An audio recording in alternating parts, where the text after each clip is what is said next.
Assalamualaikum warahmatullahi wabarakatuh. Wishing you a happy Idul Fitr Mubarak to you all from the bottom of my heart. May Allah accept all our ibadah and dua and grant us Jannah. May Allah forgive all our sins. Wishing you all a day of love, a sense of togetherness, and many more blessings. Thank you. Assalamualaikum warahmatullahi wabarakatuh.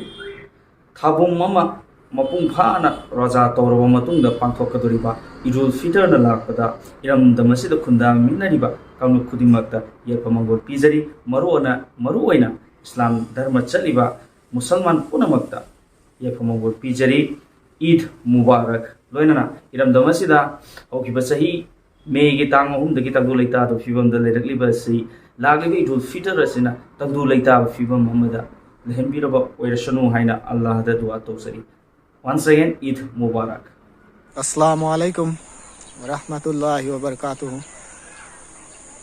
Idul Fitr na lakpa sida Manipur da khunda minariba Kanglup Pur Kuding Makpu yai paujel pijari especially Manipur da khunda riba ekoige mitai panghal isilinau chingda Idul Fitr gi yai paujel asi pijari loinana Manipur da hujik thokliba irang asi loisan hanbiu haiduna aikoi punamakpu sembiriba Allah mafu mahaki mafamda aikoina Idul Fitr gi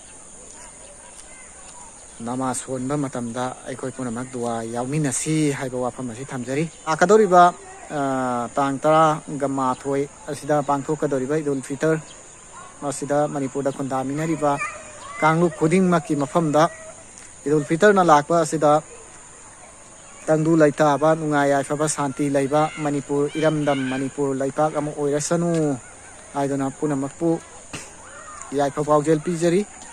Assalamualaikum. Hi ma'am. Assalamualaikum.